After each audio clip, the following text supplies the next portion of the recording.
হাই everyone, সকলোৰে চাগে ৰাতিৰ সাজ খোৱা বোৱা হৈ গ'ল। আমাৰো আজি খাবলৈ ৰেডি কৰি আছোঁ। বৰ্তমান আমি প্ৰথম সাজটোত কি কিনো বনালোঁ তাকে অকণমান ভিডিঅ' কৰি আপোনালোকৰ ওচৰত দেখুৱাইছোঁ, চাওঁ আহকচোন। আমাৰ প্ৰথম সাজত আছে ভাত, লগতে আছে ফালা মগুৰ দালি, কোমোৰা, বিলাহী বইল, তাৰ লগত আছে আমাৰ আলু বইল কৰি পিঁয়াজ দি ধুনীয়াকৈ ভাজি, তাৰপিছত আছে জিকা আলু ভাজি, তাৰপিছত আছে আমাৰ ভাতকেৰেলা আলু ভাজি। আমাৰ এই সাজটো হ'ল মিষ্টাৰৰ কাৰণে ৰেডি কৰা হৈ গ'ল। এই সাজটোত যিহেতুকে তেখেতে মাছ মাংস নাখায়, আমাৰ মাছ আছে আজি।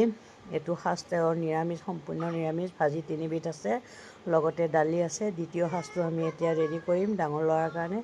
ইয়াত আছে ভাত, লগতে আছে আমাৰ এটা চাটনি। চাটনিটোত আমাৰ কি আছে জানেনে? কেঁচা নহৰু, কেঁচা আদা, কেঁচা জলকীয়া ধুনীয়াকৈ গুচাই লৈ খুন্দি লৈছোঁ। খুন্দি লৈ আমি তেলত নিমখ দি ধুনীয়াকৈ ভাজি লৈছোঁ। সেইটো হ'ল চাটনি। আমাৰ এটা কেঁচা মাছৰ ৰেচিপি আছে, যিহেতুকে ধনিয়া গুড়া, জলকীয়া গুড়া, থেকেৰা টেঙা, নহৰু, আদা দি ধুনীয়াকৈ কেঁচা মাছ দি ৰেচিপি এটা বনাইছোঁ।